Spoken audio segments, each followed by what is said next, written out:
So we're talking about free will. I first want to address the audience on this. So from what my experience with talking to people about this subject, the people that say there is no free will are so damn sure about it. People that say that there is free will are so damn sure about it. And I specifically mean all your viewers. I know how you feel about this. I know you are convinced about your side of it, but watch this video and just try and reconsider it again and have a look at the topic again.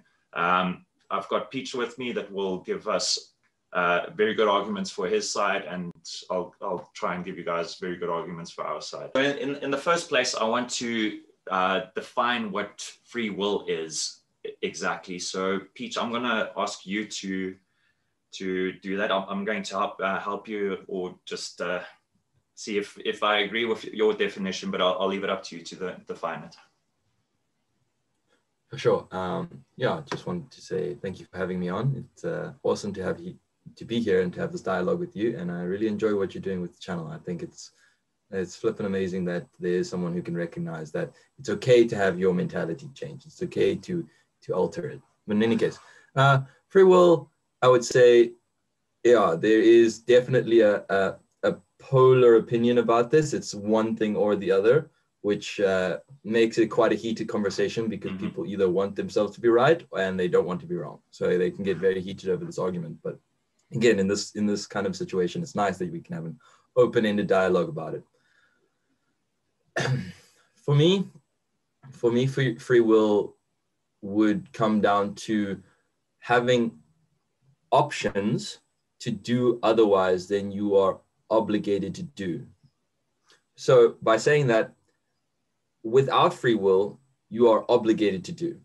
With free will, you have choices in what you can do. And if you have the option to do something otherwise, so let's say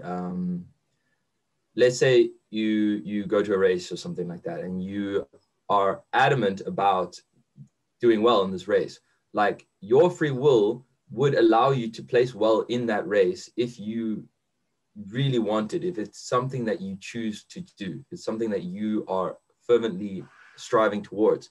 That's why for me, I think it's quite interesting when I hear that some people don't believe in free will. It's like or that's something that's not of their nature, because like how is it that you want something and yet you tell me that there's no free will? Maybe you can elaborate a little bit on this for me. All right. So this is why I said we need to define it first, so to make sure that we're talking about exactly the same thing. So what I'm hearing from you is that what I'm understanding is that it's more a case of if we had to exaggerate it, if I'm a bird and I can choose to get out of a cage, but I'm trapped inside the cage, which doesn't enable me to get out of that cage. So that's where you would say that the bird doesn't have free will, or that it can't get itself out of the cage. I see.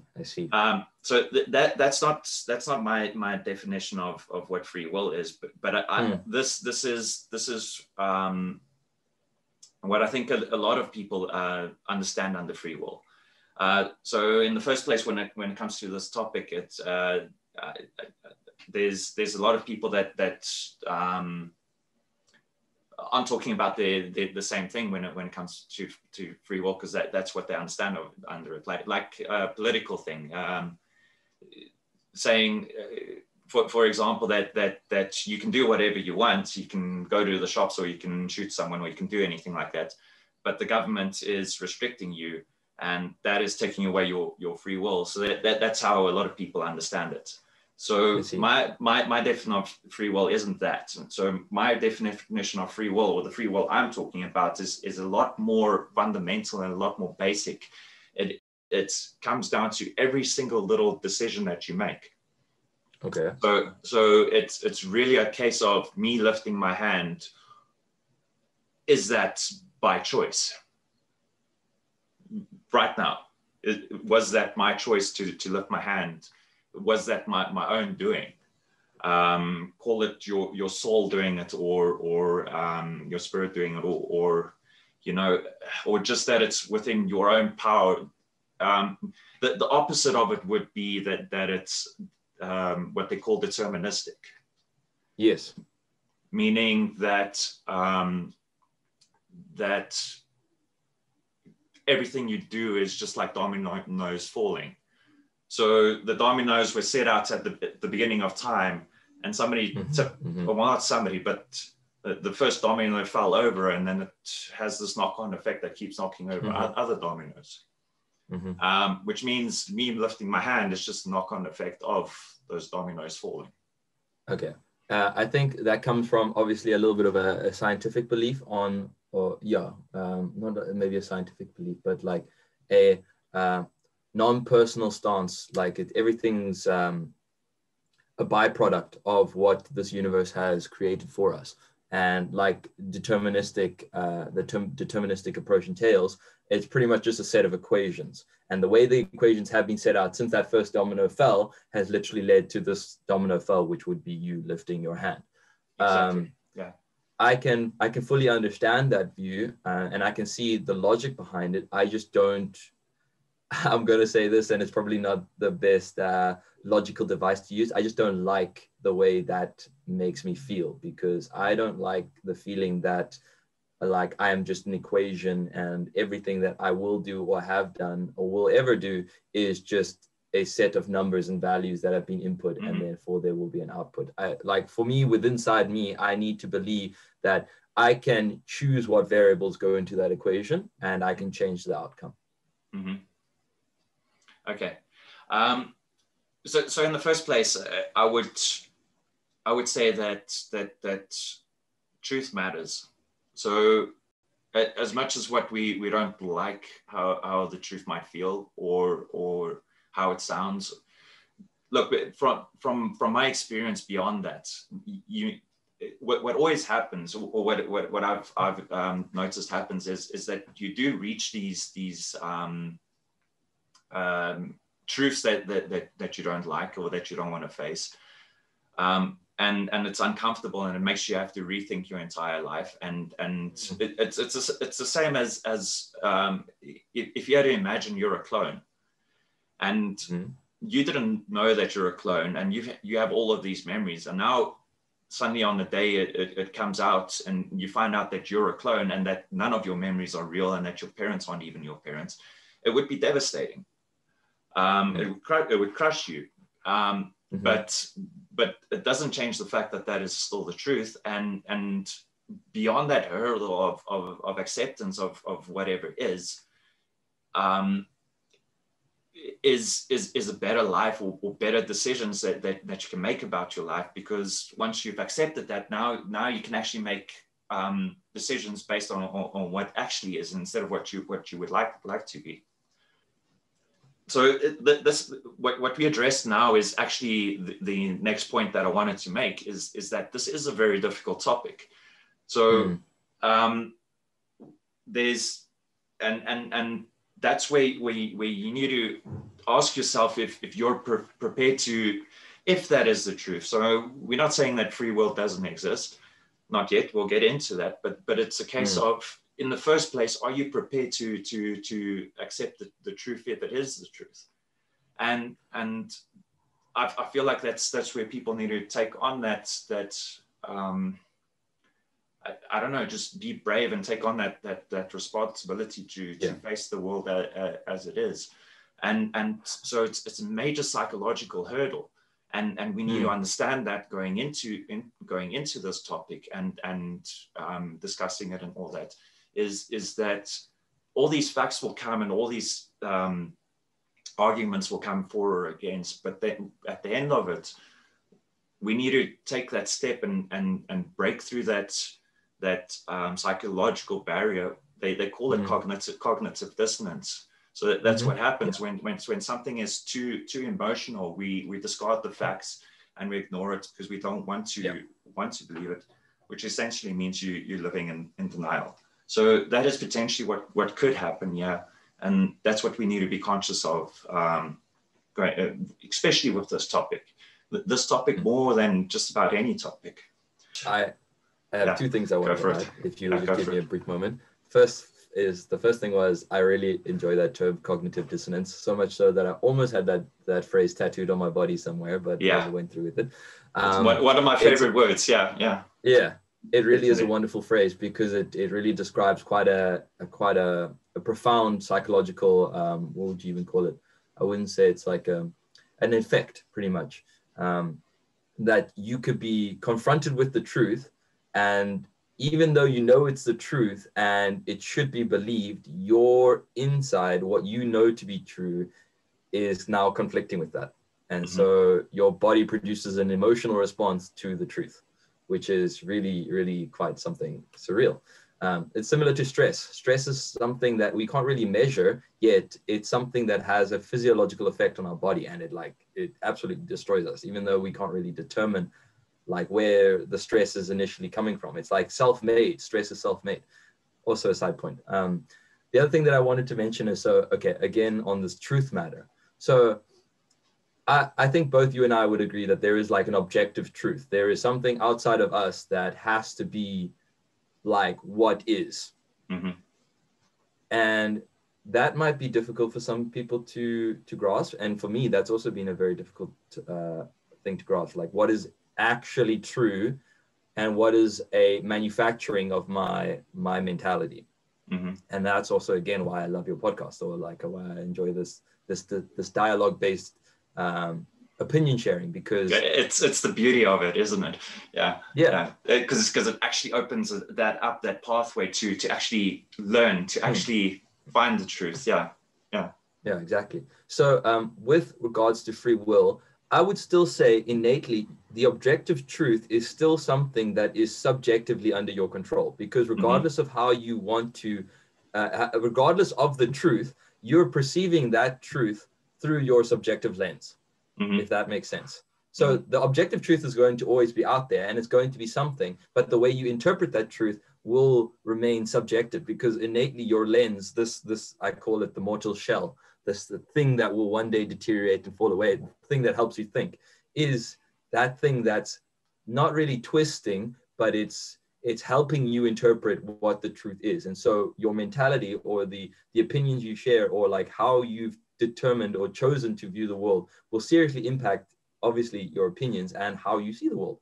So I think it's really, really important for people to understand that, like, there is an objective truth, but still you somewhat choose that objective truth because you are so subjective towards it. It's like there's no other option, in my opinion. And you can obviously rebuttal me a little bit on this if you think so. I think we might. I completely agree with you. So there might be viewers. I'm sure there are viewers out there. I know there are people out there that disagree about the objective truth.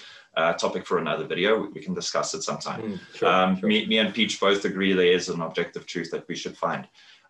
So, and then to what you said, that we can't help that we have a subjective perception of the objective truth. It's inevitable. There's no avoiding it. Absolutely. But what we can do is take the right steps to minimize the amount that the amount of error that we have when it comes to perceiving the objective truth, and maximize our ability to view the objective truth objectively and as it is. And I do believe that is possible, and I do believe that there's methods that's free will to go about finding that. So that, in my opinion, is free will. Okay, we'll get into that, and we'll get into that one. I don't think that fits into the definition that I can see how that is free. It's a choice. Now I hear what you're saying. It's a choice to find that truth and to go after that truth. But there's nitty-gritties about that, which we will get into. But okay, now first onto the next thing. Now, before we get into whether it's true or not, I want to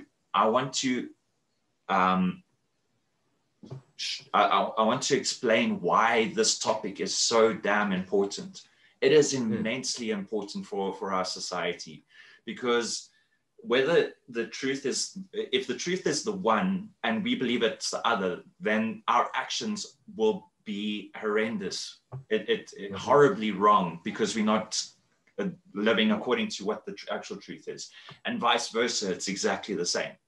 So Peach will be representing why, if free will is the truth, why it would be really detrimental and bad to believe that it isn't, for a person to believe that it isn't, and how that can lead to bad actions or detrimental actions towards our society. And I'll be representing the opposing. But after you've heard that, I hope that it will give you an idea as to why this is so damn important, and why this is a topic that you really need to be open about. You need to face that cognitive dissonance. You need to not worry about how you feel about it, and you need to worry about what is actually true, because it impacts our society and it impacts everyone else in our society. Much more than you might think, but we'll get into that now.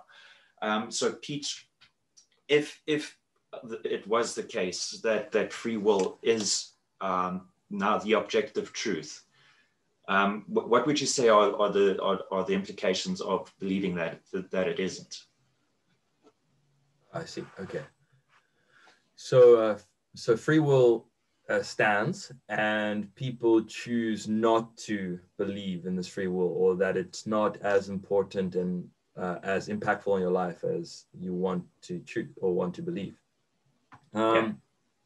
So like you mentioned earlier, this term cognitive dissonance, I think it will have a serious implication on not only your own life, but the life of your near ones, your close community, like your friends and your family, on the larger community, and then on the global community at whole.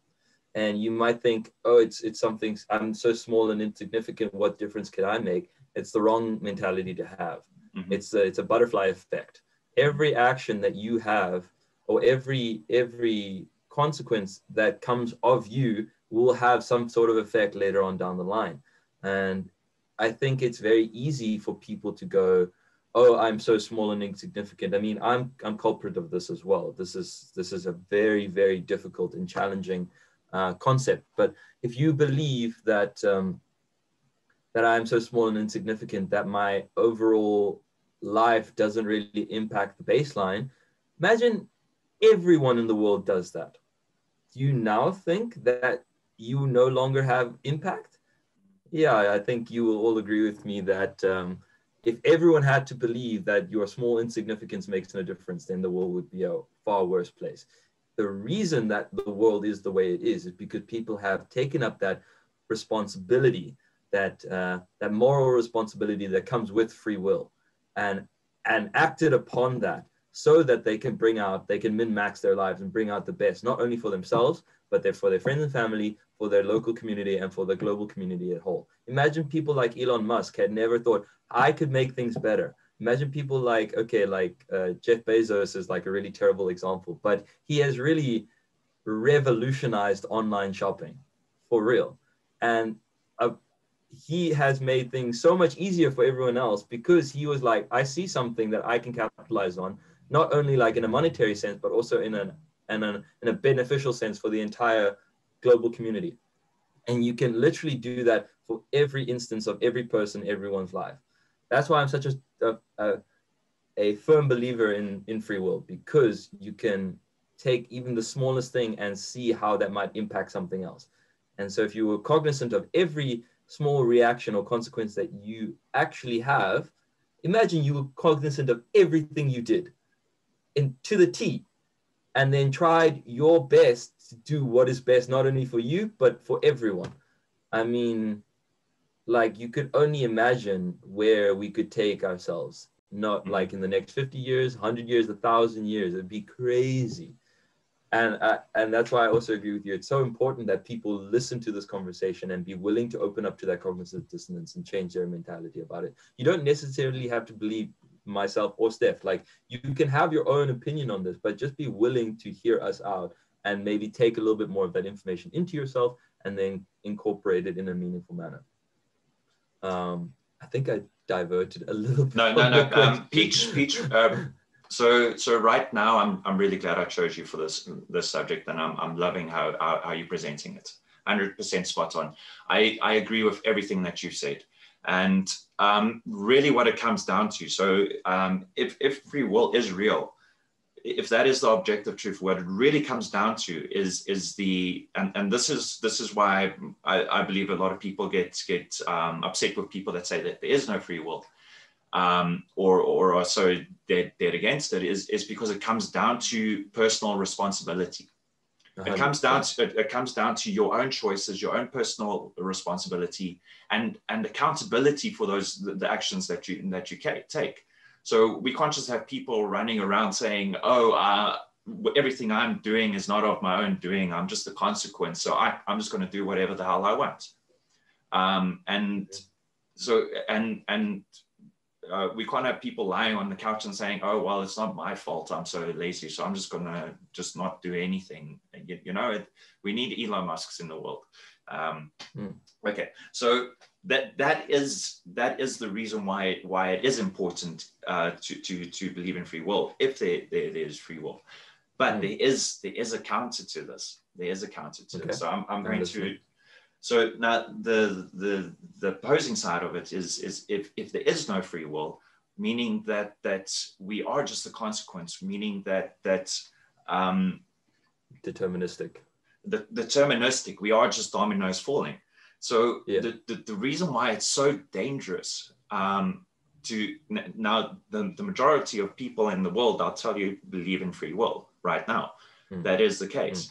And what I believe that it is doing, or the consequences of what it is doing, is that it's removing empathy towards others and understanding towards others. It's so, and the result of that is that it creates wealth inequality. It creates the idea that I have earned something and I deserve something, which isn't true. If you think that, if you believe that, if the objective truth is that everything is deterministic, then nobody deserves more than anyone else, which means Elon Musk, what a hero. He's one of my biggest heroes, but everything that he did was it wasn't even of his own doing that he is who he is. It's a byproduct of the situation. It's a byproduct of the situation, but he is being rewarded immensely, far greater than all the rest of us. So there's this massive wealth inequality that comes about because people believe that Elon Musk deserves it, but he doesn't.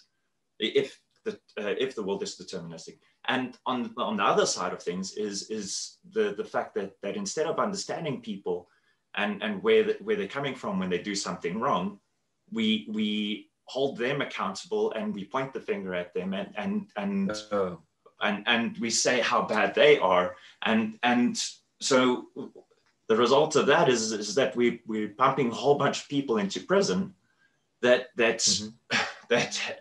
aren't even it's not even of their own doing that they are who they are, and therefore they can't even help that they are as bad as what they are, and instead of making things better, instead of saving them, instead of helping them, what we are doing is sticking him in a prison and punishing it. And especially there's such a lack of empathy towards people that do bad. People are so hell-bent on saying you are a bad person, and they get this kick out of punishing people because he deserves it. And that is also a consequence of believing that there is free will and that there's a personal responsibility. Okay, so those are the two sides to it. But now getting into the actual topic of whether or not it is actually true is such a fine line. When it comes to logic, it is so intricate. To see the difference between whether it is true or not true. Right now, I think that this is probably reaching our limit on one video. So I kind of think that we should round it up with the reasons why this topic is important, and the definition of the topic. And in the following week, we will get into actually talking about it and trying to make sense of breaking down the logic and actually analyzing it and making sense of which one is true, because this is damn important. We need to know if which side of this we need to be on, and how we need to act when it comes to that. Yeah, I agree. Yeah. Do you have anything to add, Peach? Yeah, so, well, I would love to comment a little bit about like what you just said on Elon Musk, and whether someone like is a perpetrator of a crime or an action that we deem inappropriate for our society, and therefore, what was the word we used? We condemn? Did you use the word condemn? Not quite, but it is condemning them as well, punishing them, basically. Yeah, like you see someone who does bad, and then you just scorn them because they've done that bad thing, even though like there are so many cases in a South African context where people are like really just a serious collection of bad byproducts that have like they were raised in a poverty-stricken area with no role models to give them, and no education, with little to no family structure to support them or guide them. And obviously in that kind of scenario, you are going to lean towards the thing that gives you the most pleasure, or the thing that can actually give you some form of meaning. Mm-hmm. And that could be a life of crime. That could mm-hmm. very easily be a life of crime. And so we might see a criminal on the news, and then we might think that person deserves it because they were bad. But like, as we have just laid out, or as I've just laid out, that deterministic view of their upbringing has now led you to think that this is a bad person, and that they could have chose otherwise, where you would almost agree with me, I hope, that they didn't really have a choice, because they had nothing to support them making a different choice. Their mm-hmm. only choice was the little pleasure that they could seek. Mm-hmm. And that's really sad. That's seriously sad. Mm-hmm. I don't want to comment any further, because I'll draw out the discussion way too long. I really enjoy having these kind of conversations, so I'll cut it. Yeah, no, I agree. So so far it's been great. Thanks for helping me set up the topic, Peach. And for sure, we'll get into the ins and outs we'll continue this discussion next week, to be continued. Yeah. Yeah. Okay. Thanks, Peach. Thanks for being on the show. Thank you. All right. Right, guys, be sure to tune in next week for the continuation of this topic, next week, Thursday. I will leave a card over here when that comes out. I'll pop that in, come back to this video and pop that in, so you can go straight over to the next video and watch our debate, if you want to call it that, on whether free will is true or not. Okay, thanks for joining me on this show, on this episode. If you'd like to be a guest on the show, leave a comment in the comment section below about the topic that you would like to discuss, what your views are on it, and followed by change the mentality. And please share your views in the comment section below. I'd love to hear what you guys think about free will and everything that we discussed now. Thanks, guys. Ciao.